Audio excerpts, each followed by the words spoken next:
Chancellor George Osborne put on a brave face for the cameras at his autumn statement. It was a task made all the more difficult, considering the UK's poor economic performance.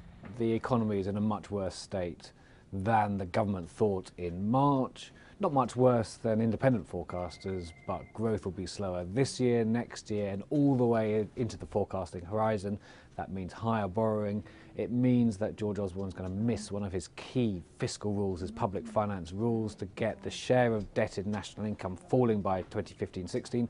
That's now delayed. And it just is a really rather depressing picture for the economy, that we're very early days in this austerity drive and things just really aren't going very well. For the City and UK business, there were mixed signals, according to City editor Jonathan Guthrie. I think it's a fair stab by the Chancellor to reinforce the Conservative Party's credentials as the party of business, which was a title that was briefly occupied by the Labour government in the noughties.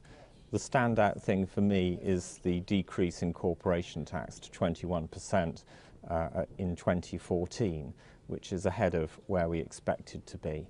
And that's going to cost the government 800 million or so in tax revenues on a recurring basis.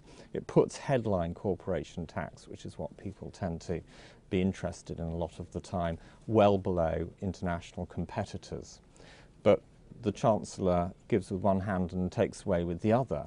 So he's also putting up the bank levy so that he continues to receive a flat 2.5 billion from that year by year. And there's obviously an implicit contradiction in increasing taxation on the one sector where the UK has absolutely unchallenged comparative advantage. So I think that will go down quite badly.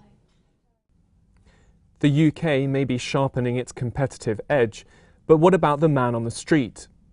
Most people will benefit from the changes to the personal tax thresholds next year.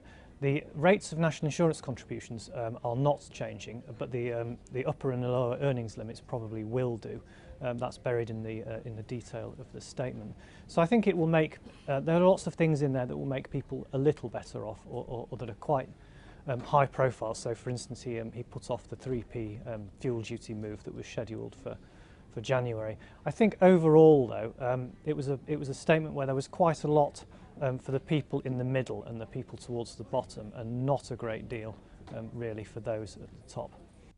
Although much can be blamed on external shocks, there's only so much bad news his credibility will be able to take. Seb Morton-Clark, Financial Times, London.